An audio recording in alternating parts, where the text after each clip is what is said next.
ଦେଖନ୍ତୁ ଅକ୍ଟୋବର ମାସ ଶେଷ 10 ଦିନ 21 ତାରିଖରୁ 30 ତାରିଖ ଭିତରେ ବଙ୍ଗୋପସାଗରରେ ଲଘୁଚାପ ସୃଷ୍ଟି ହେବ ଏବଂ ଗୋଟିଏ ପରେ ଗୋଟିଏ 3ଟା ଲଘୁଚାପ ସୃଷ୍ଟି ହେବ ଏବଂ ଲଘୁଚାପ ପରବର୍ତ୍ତୀ ଅବସ୍ଥାରେ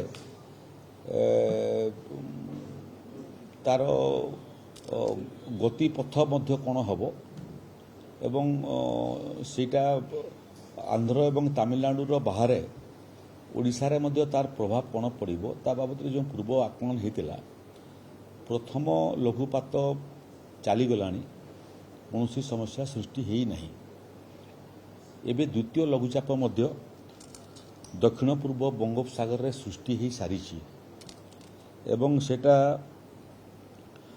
ପଶ୍ଚିମ ଏବଂ ଉତ୍ତର ପଶ୍ଚିମ ଦିଗରେ ଗତି କରିବାଟା ଆରମ୍ଭ ହେଲାଣି ଏବଂ ତାର ପ୍ରଭାବ ମଧ୍ୟ ଆଗାମୀ ଦିନରେ ଦକ୍ଷିଣ ପଶ୍ଚିମ ଏବଂ ଆଭ୍ୟନ୍ତରୀଣ ଓଡ଼ିଶାରେ ତାର ପ୍ରତିଫଳନ ହେବ। ମଧ୍ୟମରୁ ପ୍ରବଳ ବର୍ଷା ହେବାର ସମ୍ଭାବନା ଆପଣଙ୍କର ପାଣିପାଗ ବିଭାଗ ଲଗେଇ ସାରିଛି। ସେ କ୍ରମରେ ଦକ୍ଷିଣ ଓଡ଼ିଶା ଆଭ୍ୟନ୍ତରୀଣ ଓଡ଼ିଶା ଏବଂ ପଶ୍ଚିମ ଓଡ଼ିଶାର ବିଭିନ୍ନ ଜାଗାରେ ଘଡ଼ଘଡ଼ି ସହିତ ବର୍ଷା ହେବ। 30 କିଲୋମିଟରରୁ 40 କିଲୋମିଟର ବେଗରେ ପବନ ମଧ୍ୟ ବହିବାର ସମ୍ଭାବନା ଅଛି। ଘଡ଼ଘଡ଼ି ହେବାର ସହିତ ଗୁଡ଼ିଏ ଜାଗାରେ ବଜ୍ରପାତ ମଧ୍ୟ ହେବାର ସମ୍ଭାବନା ଅଛି। ଅକ୍ଟୋବର ନଭେମ୍ବର ଡିସେମ୍ବର ଇଏ 3ଟା ମାସ ଓଡ଼ିଶା ପାଇଁ ସ୍ୱାଭାବିକ ଭାବରେ ବଙ୍ଗୋପସାଗରରେ ଲଘୁଚାପ ସୃଷ୍ଟି ହୁଏ ଏବଂ ବାତ୍ୟା ପରିସ୍ଥିତି ମଧ୍ୟ ସୃଷ୍ଟି ହୁଏ। ତେଣୁ ଆମେ ପ୍ରସ୍ତୁତ ଅଛୁ। ପ୍ରଥମ ଲଘୁଚାପର ପ୍ରତିଫଳନ ଦେଖିବା ପାଇଁ ମିଳିଲା ନାହିଁ, ଓଡ଼ିଶା ସୁରକ୍ଷିତ ରହିଲା। ଦ୍ୱିତୀୟ ଅନୁମାନ ଯେଉଁଟା କରାହେଇଛି 28-29 ତାରିଖ ବେଳକୁ ତାର ପ୍ରଭାବ ଓଡ଼ିଶାରେ ପ୍ରତିଫଳନ ହେବ ବୋଲିକରି ପୂର୍ବ ଅନୁମାନ IMD ଲଗେଇଛି ଏବଂ ଆମେ ପ୍ରସ୍ତୁତ ଅଛୁ। ବହୁ ସମୟରେ ଏ ଆକଳନର ବାହାରେ ମଧ୍ୟ ବିପର୍ଯ୍ୟୟ ପରିଚାଳନା ବିଭାଗ ଯେହେତୁ ଓଡ଼ିଶା ଏକ ପ୍ରାକୃତିକ ବିପର୍ଯ୍ୟୟ ପ୍ରବଣ ରାଜ୍ୟ ତେଣୁ ଆମକୁ ପ୍ରତ୍ୟେକ ମୁହୂର୍ତ୍ତରେ ପ୍ରସ୍ତୁତ ରହିବା ପାଇଁ ପଡ଼େ।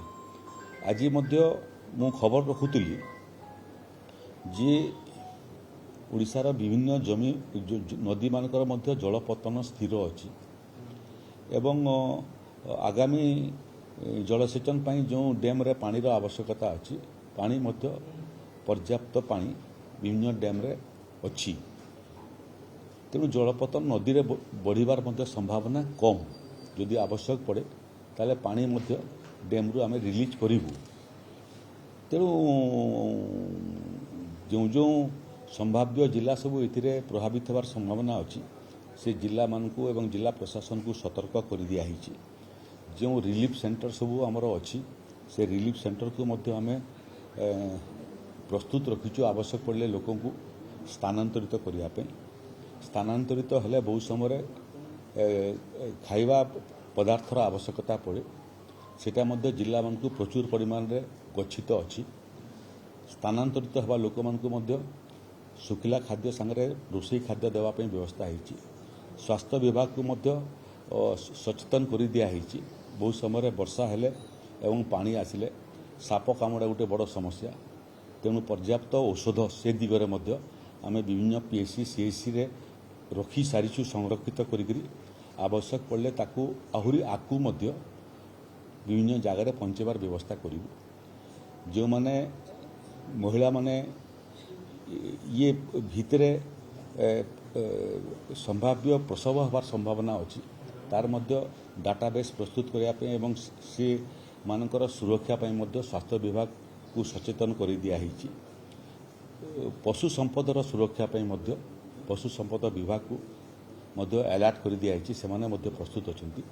ତେଣୁ କୌଣସି ପରିସ୍ଥିତି ହେଲେ ସମ୍ଭାବ୍ୟ ପରିସ୍ଥିତିକୁ ମୁକାବିଲା କରିବା ପାଇଁ ଆମର planning in advance and planning in details ଆମେ କରିସାରିଛୁ।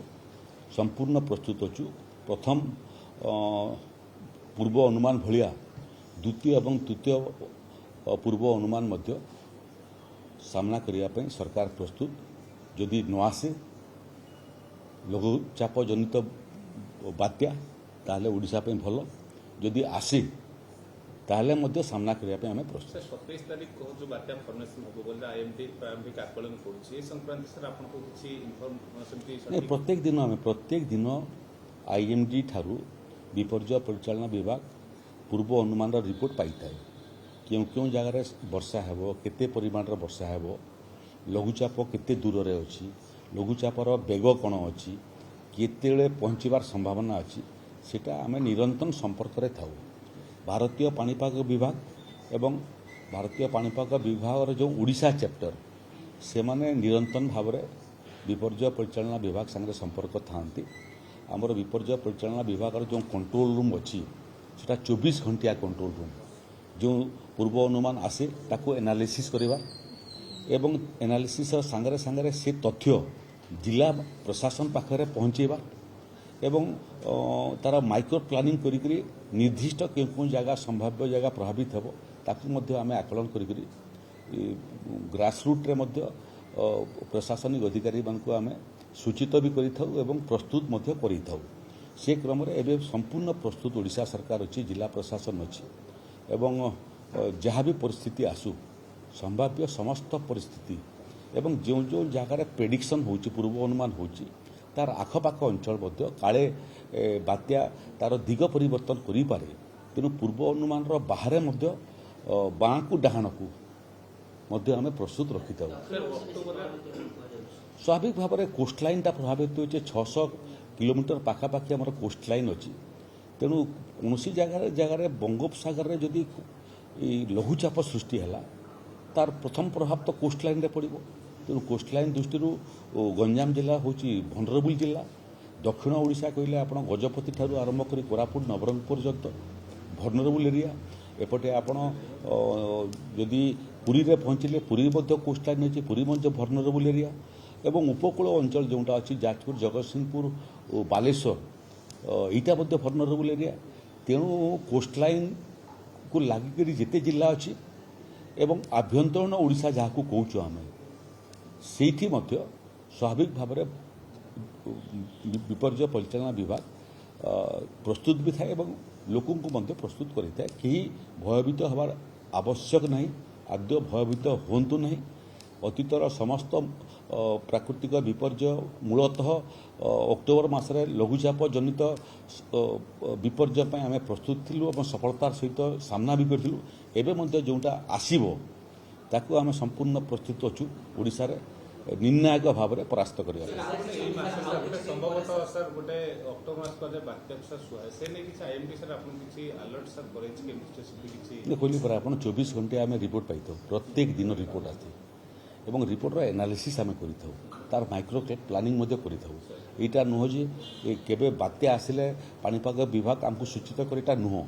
ପ୍ରତ୍ୟେକ ଦିନ ପାଣିପାଗ ବିଭାଗ ତାର ଆକଳନ ଲଗାଇଥାଏ ଏବଂ ସମ୍ଭାବ୍ୟ ରାଜ୍ୟମାନଙ୍କୁ ସୂଚିତ କରିଥାଏ। ଓଡ଼ିଶା ମଧ୍ୟ ସେ ଦିଗରେ କୋଷ୍ଟଲାଇନ୍ରେ ଥିବା କାରଣରୁ, ସମୁଦ୍ର ତଟରେ ଥିବା କାରଣରୁ ଆମକୁ ମଧ୍ୟ ସୂଚିତ କରିଥାଏ। ଆମେ ମଧ୍ୟ ସେ ସୂଚନା ପାଉ କି ନ ପାଉ ଅକ୍ଟୋବର ମାସରେ ବାତ୍ୟା ହେଇପାରେ ଏବଂ ପ୍ରତ୍ୟେକ ବର୍ଷ ପ୍ରାୟ ହୁଏ, କେବେ କମ୍ ହୁଏ, କେବେ ବେଶୀ ହୁଏ। ତେଣୁ ଆମେ ଅଭ୍ୟସ୍ତ ହେଇଗଲୁଣି ପ୍ରସ୍ତୁତିରେ ଏବଂ ସାମ୍ନା କରିବାରେ। ଆଉ ଗୋଟେ କଥା ଦେଖିବେ, ଅକ୍ଟୋବର ଲାଷ୍ଟରେ ବାତ୍ୟା କଥା କୁହାଯାଉଛି ଏବଂ ଆଉ କିଛି ଦିନ ପରେ ଅମଳ ସମୟ, ଚାଷୀମାନେ ଅମଳ କରିବେ, କ୍ଷେତ ବୁଝିବେ।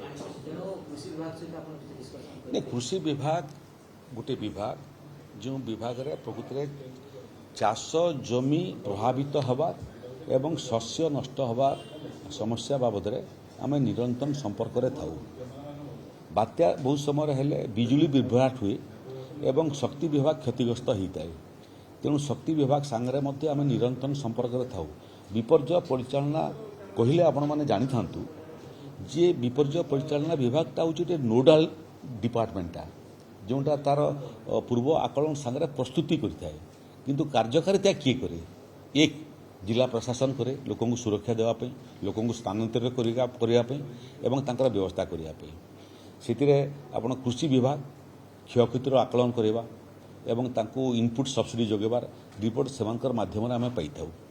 ଆପଣଙ୍କର ଶକ୍ତି ବିଭାଗ, ଆପଣଙ୍କର ପଞ୍ଚାୟती ରାଜ ବିଭାଗ, ଆପଣଙ୍କର ଶିକ୍ଷା ବିଭାଗ, ଆପଣଙ୍କର ସ୍ୱାସ୍ଥ୍ୟ ବିଭାଗ, ଇଏ ସବୁ ଏବଂ ମୂଳତଃ ଜଳସମ୍ପଦ ବିଭାଗ, ये सबू विभागर संचालनर दायित्व जे करे ताको एसआरसी कहती। तेणु एसआरसी होचे एमती गोटे विभाग जो विभाग प्राकृतिक विपर्यय समय सबू विभाग उपरे तार नियंत्रण करिथाए, निर्देश देइथाए, परामर्श देइथाए एवं ताकर कार्य को निरीक्षण मध्य करिथाए। सर 27, 28, 29 प्रबल वर्षा बोली आईएमडी कहला। तेणु जेहेतु गोटे बन्या बात्यार कथा कहती अधिकारी छुट्टी संक्रांत से निष्पत्ति आगु निया ना एबे को ना एबे से परिस्थिति आसी नहीं। आम आज 24 तारिख रे अच्छु संभाव्य बात्यार पूर्व आकलन होची 28-29 तारिख बेलू।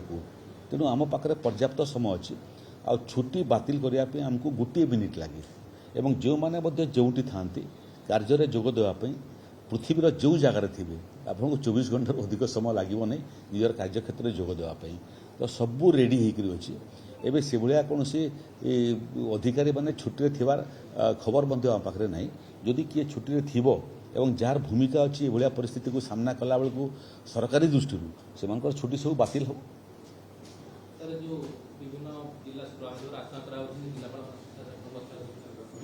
नहीं जिलापाल मान संगे आम बहुत समय भिसी मध्यम कथा बहुत समय टेलीफोन मध्यम कथा एवं 4 दिन 5 दिन हम 21 तारिख रु ये पूर्व अनुमान को लेकर आम निरंतर जिलापाल मान संगे उपजिलापाल मान संगे विभिन्न विभागर प्रिंसिपाल सेक्रेटरी मान संगे भारतीय पाणीपाग विभाग संगे एवं भारतीय पाणीपाग विभाग जो उड़ीसा चैप्टर अच्छी तार संगे एवं विपर्यय परिचालन दायित्व जो विशेषज्ञ माने अछंती जो माने तार माइक्रो प्लानिंग करुचंती अध्ययन करुचंती विश्लेषण करुचंती तांको संगे मध्य निरंतर संपर्क थाउ।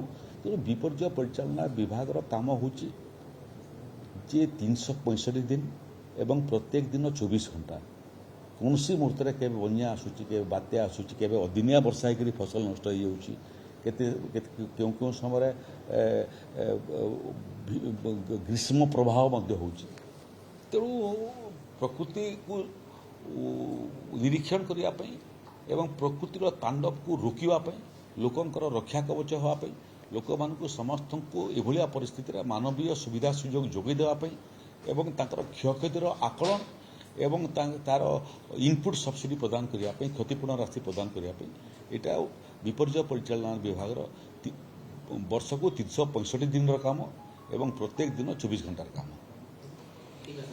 Thank you.